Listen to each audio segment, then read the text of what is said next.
ఇటు నుంచి ఇటు నీళ్ళు పోతున్నాయి కూడా అడిగితే కూడా చెప్తాను అన్నట్టు. అందువల్ల కూడా సార్ రాను అంటున్నా. దగ్గర ఇప్పుడు మేము మా నాయన ఒక 14 బోర్ల దాకా వేసిండు. ఇప్పుడు నేను ఒక 3 బోర్లు వేసిన, మొత్తం 17 బోర్ల దాకా అయినాయి. 17 బోర్లు అయినాయి. 17 బోర్లు 4 ఎకరాలకు. ఇంతవరకు 4 ఎకరాలకే 17 బోర్లు. ఏ పర్లే బోర్లకే దగ్గర నేనే ఒక 2 లక్షల నర దాకా పెట్టిన. మా నాయన అంత ముందుకు ఒక 5-6 లక్షలు పెట్టిండు. బాగా దగ్గర 7-8 లక్షల దాకా పెట్టిన బోర్లకి. ఏ బోర్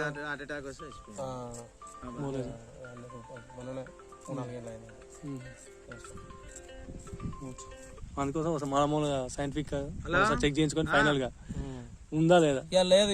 అందుకే నేను మొన్న నేను కాదంటే సరే ఈ మెయిన్ రోడ్ ఒక ఎకరం ఇట్లా ఉంచుకొని మిగిలింది కింద అక్కడ అటు సైడ్ ప్లానింగ్ తోటి ఉండే.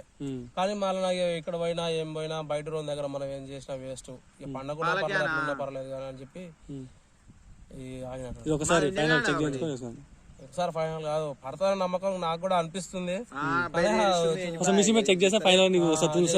వీడియోలలో కూడా చూసిన బాగా ఆ సారు కల్వకుర్తి ఇప్పుడు నా ఫోన్ లో కూడా వీడియో ఉండే సార్ కూడా చూసినాం. ఇప్పుడు ఆయనకి మాట్లాడేటప్పుడు మాట్లాడినాం, చూసిన వీడియో కూడా చూసినాం. కానీ ఇక రాలేదు. ఇక పైసలు సానా సరికి కూడా ఇంతకుముందు కూడా జియాలజీ పెట్టి చూపెట్టిన అది కూడా పడ్డది, పర్లేదని కాదు పడ్డది, చెప్పినట్టుగా పడ్డది. కానీ అది కూడా మన పాత దానికే కనెక్షన్ అయిపోయింది. వాళ్ళు పెట్టగానే మా బోర్ బంద్ అవుతుంది. అట్లా మాకు ఇబ్బందులు వచ్చి ఇక వాటర్ అనేది లేకుండా అయింది. కాలం అయితే ఏమో పెడుతున్నా లేకుంటలేదు. ఇక మన సార్ కొద్దిగా పోసింది బోర్ 2 ఎకరాలు 2 ఎకరాలు కూడా వెళ్ళిపోయింది. ఏదో నార్మట్కు ఆ భూమి మా భూమి నీళ్ళు తాగదు కదా, నార్మట్కు అంతంత మాత్రం ఆడ ఆగింది.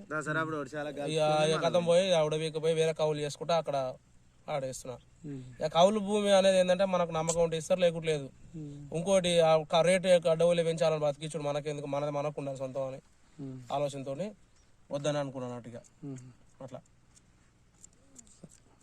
చూద్దాం ఏముంది వాటర్ నాకు జర కొంచెం సర్వే అనేది కొంచెం మంచిగా చెప్పి నాకు మంచిగా చెప్తే ఈ లైఫ్ లాంగ్ చెప్తున్నా, ఎప్పుడు గుర్తుపెట్టుకుంటాం మీ పేరు.